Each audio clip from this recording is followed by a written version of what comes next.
this is a spring. Let's imagine that I hang something on the string, hang a weight on the spring. The weight will pull the spring, stretch the spring a bit. So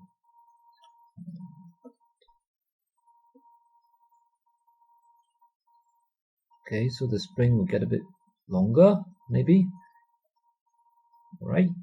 Let's say I have a rectangular block of maybe wood that I attached to it. So the spring becomes extended by a little bit. By how much exactly? Okay, by if I compare the bottom of the spring to its new position, by about this much. Okay, by about this much. Okay, right. So we can understand why. Because if I hang a piece of wood, for example, the weight of this block is a force that pulls at the spring, so the springs get stretched. Okay, so that's we can understand that. Now, let me just make things easier to understand. Let me put in some numbers. So let's say the weight of this spring is 2 newtons. Let's say that's the weight, that's the force, right? That's the force which pulls the block down, okay, because of the weight. Well, that's the weight, yeah. So and let's say the stretch, the amount that the spring stretches is, okay, let's say 1 centimeter. Let's say it stretches by 1 centimeter. Now this, if you just think imagine that this is just a typical spring, right? This little coils around it. Then think about what happens if I now attach another block of wood to the bottom, right? Maybe an exact same block, but just stick it to the bottom. Now that would pull the spring even further. And let me try and draw that. So stretch it even further. 2, 3, 4. Okay. Going further down.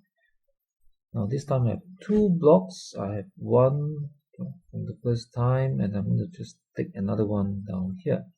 Alright. So this means that this time the weight pulling it down is doubled. From 2 newtons, it is now 4 newtons. Okay.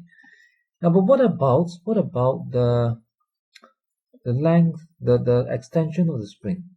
So that's the original height. Let's say it's the original position of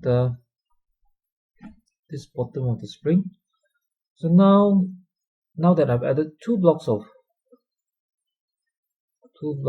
wood, the spring stretches even more. So how much exactly is this amount? Well, how much is this amount?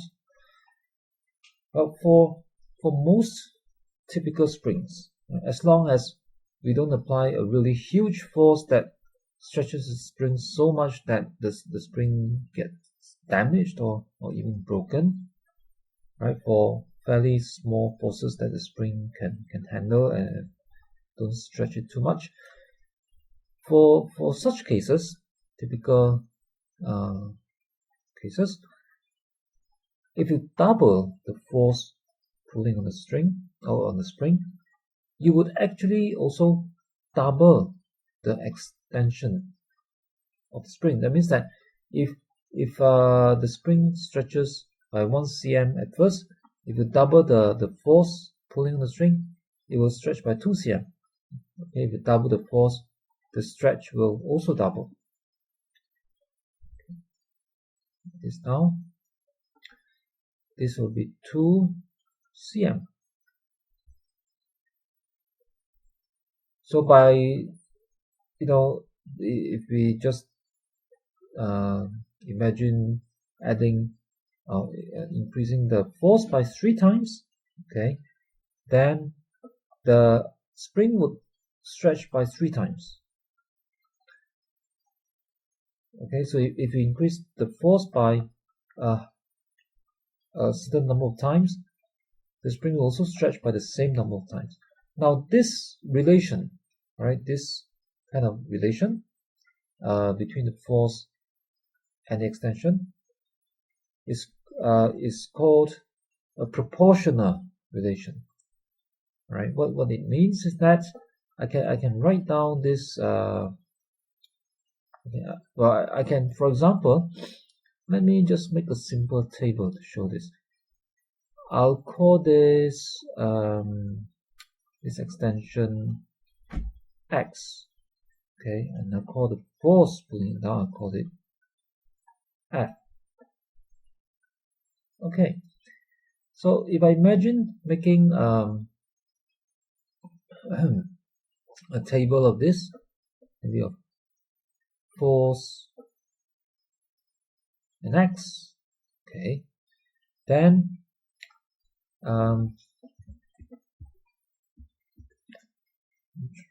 down here, let's say force in newtons, okay, and X is in same, maybe I use SI units. X is in meters.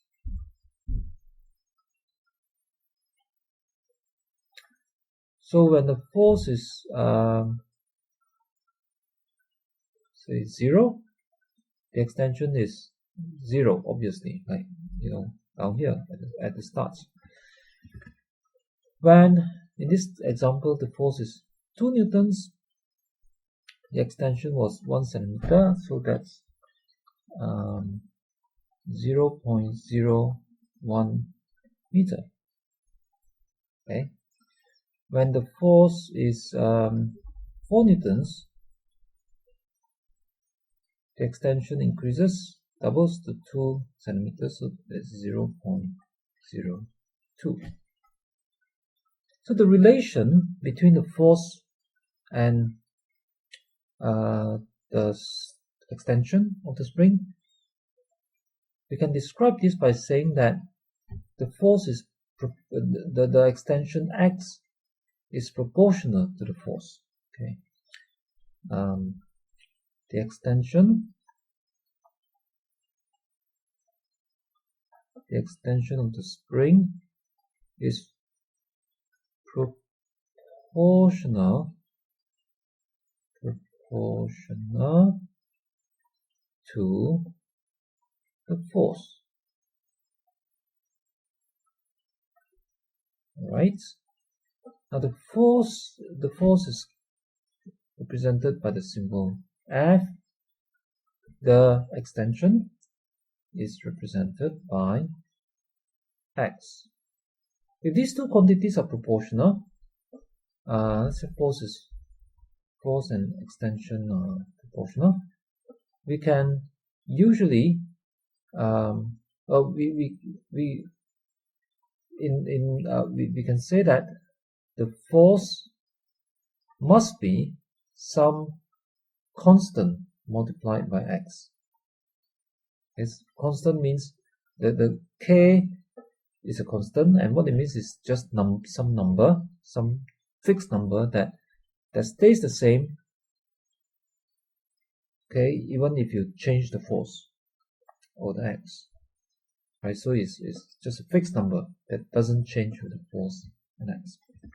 So just for example, in this table that we have seen, what would K be? What number is it actually? Well, we can actually work that out by putting in some numbers. So let's say in this case, when force is 2, x is 0.01. Let me try and work that out. Okay, so when f is 2, that's k here, x is 0.01. 0.01. Okay, so I have a simple equation I can solve for k. So k would be, right, let's divide both sides by 0.01. We'll get 200. 200. Now there is a unit in this case. Let's see. Force, basically that's newtons, right? 2 is in newtons. X is in meters. So it's Newton over meter, right? I'm doing Newton per meter. That's the unit. And with this answer, I can now write out the proportional relation or the equation for force and extension. We can write it down more directly as F equals to 200 times X. Okay, so that's just for this example, but for another example, it might not be 200, it might be 20 or 50 or some other number, depending on the type of spring that we have. Now this result has a name. This relation that the extension is proportional to the force on the spring, it has a name. It's a name, and the name of this relation is called